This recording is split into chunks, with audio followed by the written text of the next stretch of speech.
Welcome to Mind Matters, the podcast where we dive into modern life and mental well-being. I'm Aditi. And I'm Hansika. Today we're tackling a big topic, mental health in the digital age. We live in a world where technology connects us, entertains us, and even helps us manage our well-being. But at the same time, the digital world can be overwhelming. Constant notifications, social media pressure, and the feeling of always being always on. Exactly. So today we're unpacking how our digital habits impact our mental health, both the good and the bad. We'll talk about social media, screen time, digital burnout, and even ways to create a healthier relationship with technology. And as always, we'll share personal experiences, expert insights, and practical strategies to help you navigate the digital world without losing your peace of mind. Let's dive in. So, let's start with the big one, social media. We all use it, but let's be real. It's kind of a double-edged sword. 100%. On one hand, it connects us to friends, keeps us informed, and even gives us opportunities for creativity. But on the other hand, there's the comparison trap, doom scrolling, and that constant need for validation. Yeah, the comparison trap is huge. We see these perfectly curated highlight reels of other people's lives and start questioning our own. And it's crazy because we know people only post their best moments, but it still affects us. Studies even show that social media use is linked to higher rates of anxiety and depression, especially among young people. I saw that too. There was a study from the University of Pennsylvania that found reducing social media use to 30 minutes a day actually decreased feelings of loneliness and depression. That's wild, but it makes sense, right? If we're constantly looking at other people's seemingly perfect lives, it's easy to feel like we're not measuring up. And then there's this whole issue of validation. Likes, comments, shares. It can really shape how we feel about ourselves. Yeah, we get a little dopamine hit every time we get a notification, and before we know it, we're hooked. Have you ever done a social media detox? I have. I took a break for a week once, and honestly, the first couple of days were weird. I kept reaching for my phone out of habit, but by the end of the week, I felt lighter, like my mind was quieter. That's interesting.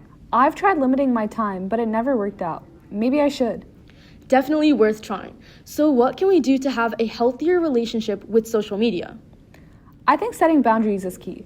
Things like unfollowing accounts that make you feel really bad, turning off notifications, and scheduling social media free time can really help. Agreed. And I love the idea of using social media intentionally, like following accounts that inspire you or bring you joy, rather than just mindlessly scrolling.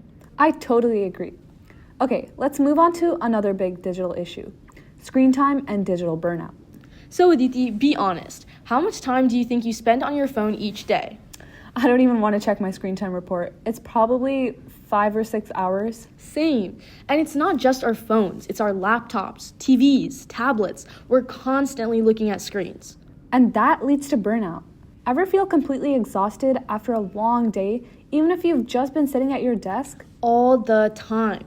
Digital burnout is real, and it's not just physical, it's mental too. Constant screen exposure can overload our brains with information and make it harder to focus. And let's talk about sleep. Blue light from screens messes with our melatonin production, making it harder to fall asleep.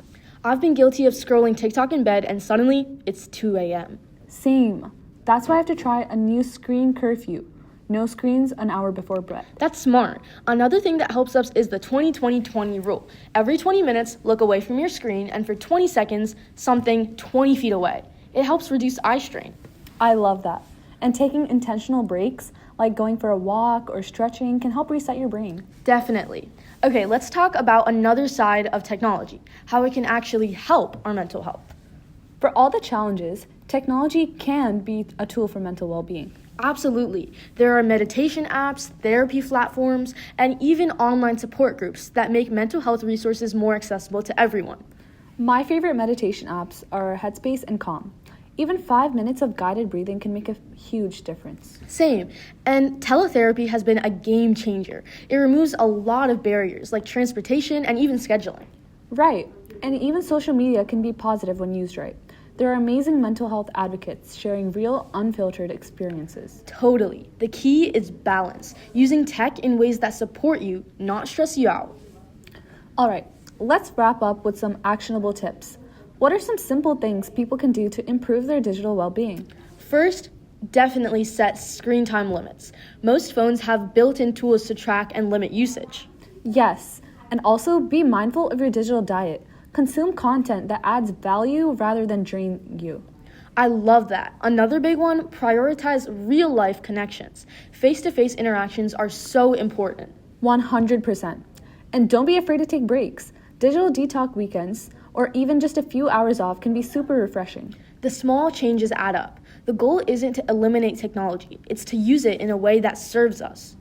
Another fascinating aspect of technology and mental health is the rise of AI and digital tools in therapy and mental well-being. Right. AI-powered chatbots like Wobot and Wysa and ChatGPT can provide instant emotional support, helping people navigate anxiety and stress in real time.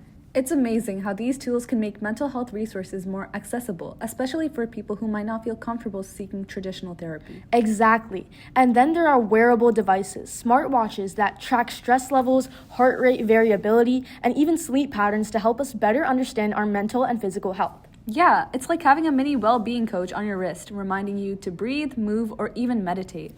But of course, the key is balance. While AI and tech can be helpful, they shouldn't replace professional help when it's needed. Totally. It's all about using these tools as support, not as a substitute for real human connection and care.